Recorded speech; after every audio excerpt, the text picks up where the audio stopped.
Атипичная пневмония, лихорадка, эбола, коронавирус. За последние десятилетия человечество столкнулось сразу с несколькими пандемиями. Ученые работают над изобретением новых вакцин, но пока преимущество на стороне вирусов. Как технологии помогают нам сохранить жизнь и здоровье, мы расскажем.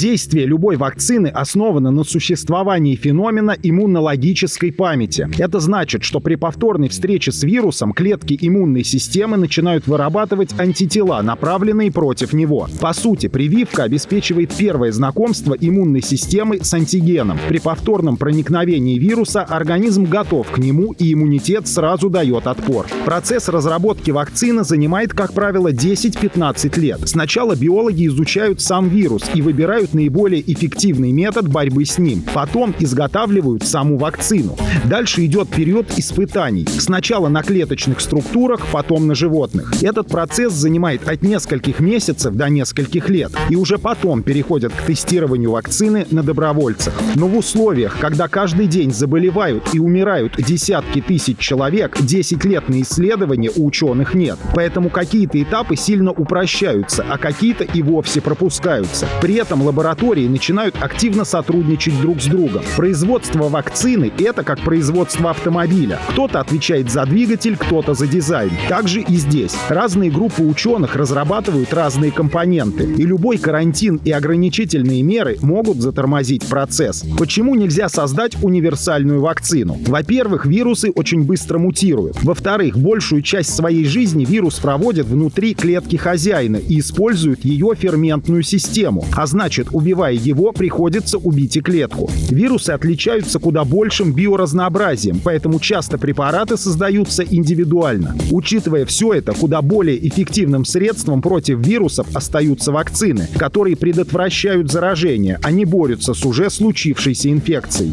У многих развитых государств существуют стратегии, как действовать в случае масштабных эпидемий. Однако, учитывая радикально возросший уровень сообщений между странами, меры, принимаемые только в рамках одного региона, скорее всего, не будут эффективными. Поэтому ВОЗ настаивает на необходимости как можно раньше оповещать международное сообщество о вспышках потенциально опасных заболеваний, что, как уже говорилось, происходит не всегда, и налаживать обмен опытом и координацию между развитыми странами, имеющими ресурсы для эффективного вмешательства.